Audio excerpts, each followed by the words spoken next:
Hello my beautiful people, welcome to my channel Mondal and Roy. আজ আবার আমি চলে এসেছি আরেকটা নতুন ভিডিও নিয়ে, যেখানে আমি শেয়ার করব আরেকটা হোমমেড সেরেলাকের রেসিপি তোমাদের সাথে। প্রত্যেকটা মাই চায় এইভাবে ঠিক বাটি পরিষ্কার করে যেন তাদের বাচ্চারা পুরো খাবারটা খেয়ে নেয়, তাই তো আমিও মা হয়ে তাই চাই। বাচ্চারা পুরো খাবারটা খেয়ে নিলে ঠিক যে আনন্দটা হয় সেটা কিন্তু বলে বোঝানো যায় না। আজকে ঠিক সেরকমই একটা রেসিপি নিয়ে আমি চলে এসেছি, যেটা বানালে বাচ্চারা কিন্তু পুরো বাটির খাবারটাই খেয়ে নেবে।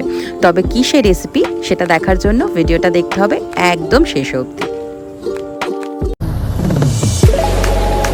আজকে আমি যেটা তৈরি করছি সেটা হচ্ছে হোমমেড মাখানা সেরেলাক। কোনো এক্সট্রা অ্যাডেড সুগার বা সল্ট থাকবে না, একদম পিওর হোমমেড মাখানা সেরেলাক। আমি নিয়ে নেব 100 গ্রাম মাখানা, 50 গ্রাম মুড়ি, 50 গ্রাম ওটস, আর নিয়ে নেব আমন্ডস আর তার সাথে কাজু বাদাম। তোমরা নিশ্চয়ই জানো মাখানা কতটা উপকারী বাচ্চাদের জন্য। যারা জানো না তাদের জন্য বলে রাখি, মাখানাতে থাকে প্রচুর পরিমাণে protein, fibre, magnesium, potassium, phosphorus, iron এবং জিঙ্ক। সুতরাং বাচ্চার স্বাস্থ্যের জন্য এটা খুবই প্রয়োজনীয় এবং সুস্বাদু একটা খাবার। আমি প্রথমেই মাখানাটাকে কড়াইতে একটু নাড়িয়ে নেব, যতক্ষণ মাখানাটা একটু লাল লাল না হয়ে যাচ্ছে। বেশ কিছুক্ষণ কড়াইতে নাড়াতে হবে, মিনিট 10-15। তাতে লাল লাল ভাবটা আসবে আর ক্রাঞ্চি হবে। তাতে যখন তোমরা গ্রাইন্ড করবে, গ্রাইন্ড করতে অনেকটা সুবিধা হবে। আমি প্রথমে মাখানাটা কড়াইতে রোস্ট করছি, কারণ মাখানাটা রোস্ট হতে বেশি সময় লাগবে। বাকি যে জিনিসগুলো আছে মুড়ি, ওটস, বাদাম, ওগুলো রোস্ট হতে এতটা সময় লাগবে না। তাই আমি আগে মাখানাটা রোস্ট করে লাল লাল করে নাড়িয়ে তুলে রেখে তারপরে বাকি জিনিসগুলো রোস্ট করব। বেশ কিছুক্ষণ নাড়াচাড়া করার পর তোমরা দেখতে পাচ্ছ মাখানাটা লাল লাল হয়ে গেছে, ধোঁয়াও উঠছে। এবার আমি মাখানাটা নামিয়ে আলাদা একটা জায়গায় রেখে দেবো আর রোস্ট করব বাকি জিনিসগুলো। প্রথমেই আমি দেব বাদামগুলো, কারণ বাদামগুলো রোস্ট হতে একটু বেশি সময় লাগে। তারপরে আমি দেব ওটস, তারপরে দেব আমি মুড়ি, কারণ বাদামগুলোর সাথেই আমি ওগুলো একসাথে রোস্ট করব। মুড়িটা রোস্ট করার খুব একটা বেশি প্রয়োজন নেই, যেহেতু মুড়ি আগে থেকেই ভাজা থাকে। তাই আমি প্রথমেই বাদামগুলো রোস্ট করে নিয়ে ওটসটা দিয়ে দিচ্ছি। ওটসটা একটু লাল লাল হয়ে গেলে আমি মুড়িটা দিয়ে বেশিক্ষণ নাড়াবো না, মিনিট 2 নাড়িয়ে নামিয়ে নেব। তোমরা দেখতেই পাচ্ছ বাদাম আর ওটস দুটোই লাল লাল হয়ে গেছে। সুতরাং এবার আমি দিয়ে দেবো মুড়িটা দেওয়ার পর আমি বেশিক্ষণ না, মিনিট খানেক মুড়িটা নাড়াবো। মুড়িটা মিনিট খানেক নাড়িয়ে আমি নামিয়ে নেব, একটু ঠান্ডা করে তারপরে আমি গ্রাইন্ড করে নেব। তবে হ্যাঁ, জানিয়ে রাখি মুড়িটা এরকমভাবে রোস্ট না করলেও চলে, যেহেতু মুড়ি আগে থেকেই ভাজা থাকে, তাই এটাকে রোস্ট করার প্রয়োজন খুব একটা পড়ে না। আমি করছি কারণ মুড়িটা রোস্ট করে নিলে গুঁড়ো করতে খুব বেশি সুবিধা হয়। দেখতে পাচ্ছ লাল লাল হয়ে গেছে। এবার আমি এটাকে নামিয়ে নিয়ে একটা সাইডে রেখে দেবো একটু ঠান্ডা হওয়ার জন্য। এবার পালা গুঁড়ো করে নেওয়ার। সবার প্রথমে আমি মাখানাটা গুঁড়ো করব, কারণ মাখানা দেখতে অনেকটা বেশি হলেও এটা যখন গুঁড়ো হবে তখন কিন্তু অল্প একটুখানি হয়ে যাবে। যেহেতু আমি ভালো করে রোস্ট করে নিয়েছি, তাই মাখানাটা গুঁড়ো হতে কিন্তু খুব একটা বেশি সময় লাগবে না। তোমরা দেখতে পাচ্ছ খুব সুন্দরভাবে মাখানাটা গুঁড়ো হয়ে গেছে। আমি এবার একটু নাড়িয়ে চাড়িয়ে নিচ্ছি, যাতে নিচের দিকে যদি কোনো কিছু গোটা থেকে থাকে, গুঁড়ো না হয়ে থাকে, সেটা ওপরের দিকে চলে আসে। তোমরা যদি চাও এই গুঁড়ো হয়ে যাওয়া মাখানাটা আলাদা করে রেখে বাকিটা দিতে পারো। আমি একসাথেই পুরোটা করছি। এবার আমি অ্যাড করে দেবো বাকি সরঞ্জামগুলো, মুড়ি, ওটস এবং বাদামটা। পুরোটা দেওয়া হয়ে গেলে আমি আবার কিছুক্ষণ গ্রাইন্ড করে নেবো, যাতে ভালো করে মিহিভাবে পুরো জিনিসটা গ্রাইন্ড হয়ে যায়। যদিও মুড়ি গ্রাইন্ড হতে একটু সময় লাগে, পুরোটা একসাথে গ্রাইন্ড হয় না, তবুও আমি চেষ্টা করছি একবারে যাতে করে নেওয়া যায়।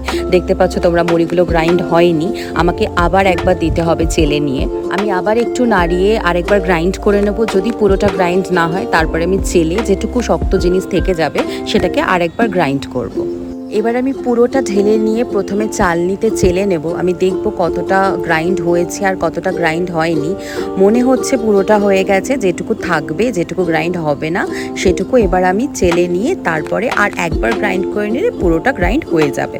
চালা শেষে দেখতে পারলাম খুব সুন্দরভাবে গ্রাইন্ড হয়ে গেছে, কিছু মুড়ি আর বাদাম বাদে পুরোটাই গ্রাইন্ড হয়ে গেছে। এইটুকু আমি আরেকবার গ্রাইন্ডারে দিয়ে দেব, তাহলেই তৈরি হয়ে যাবে আমাদের হোমমেড মাখানা সেরেলাক।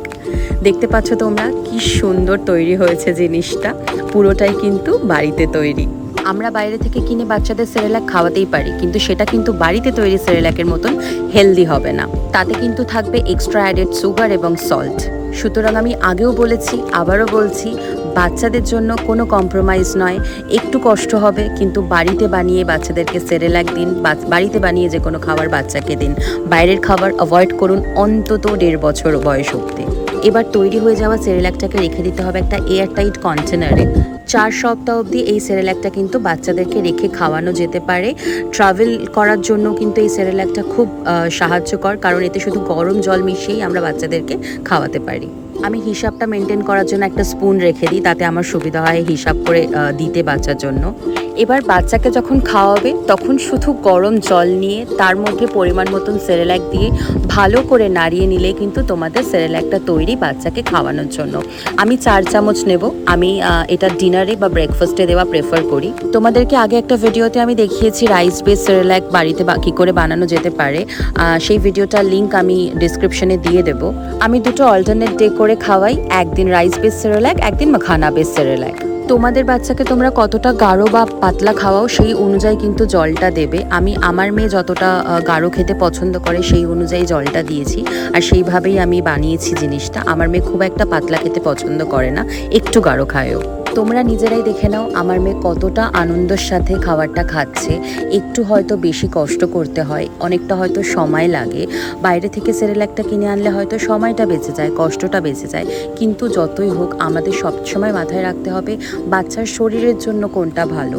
আমি আগেও বলেছি, আবারও বলছি, বাইরের সেরেল্যাকে এক্সট্রা অ্যাডেড সুগার থাকে, সল্ট থাকে, প্রিজারভেটিভস থাকে, যেটা হোমমেড সেরেল্যাকে থাকে না, যেটা বাচ্চার শরীরের জন্য অনেকটা বেশি উপকারী। তাই একটু কষ্ট করলে আমরা বাচ্চার স্বাস্থ্যের জন্য যেটা উপকারী সেটা কিন্তু বানিয়ে দিতে পারি তাদেরকে। রাইস বেস সেরেল্যাকের লিঙ্কটাও আমি দিয়ে দেবো ডেসক্রিপশনে, যদি তোমাদের কারোর প্রয়োজন পড়ে তোমরা গিয়ে চেক করে নিও। 7 মাস বয়স থেকে 2 বছর বয়স অবধি যে কোনো বাচ্চাকে কিন্তু তোমরা এই দুটো সেরেল্যাকই খাওয়াতে পারো, যেগুলো প্রচণ্ড হেলদি এবং উপকারী বাচ্চার জন্য। আজকের ভিডিও এখানেই শেষ করছি। তোমাদের যদি ভিডিওটা ভালো লেগে থাকে এবং তোমরা যদি ট্রাই করো এই রেসিপিটি, তাহলে কিন্তু অবশ্যই কমেন্ট সেকশনে এসে জানিও কেমন লাগলো। ভালো লাগলে একটা লাইক করে দিও ভিডিওটা। আর তোমরা যদি আমার চ্যানেলের নতুন সদস্য হও তাহলে অবশ্যই সাবস্ক্রাইব করো আমার চ্যানেল মন্ডল অ্যান্ড রয়। আবার দেখা হবে খুব শিগগিরই আরও অনেক নতুন নতুন ভিডিও নিয়ে। আর তোমাদের যদি কোনো সাজেশন থাকে সেটাও কিন্তু কমেন্ট বক্সে এসে আমায় অবশ্যই জানিও। টাটা, দেখা হচ্ছে পরবর্তী ভিডিওতে।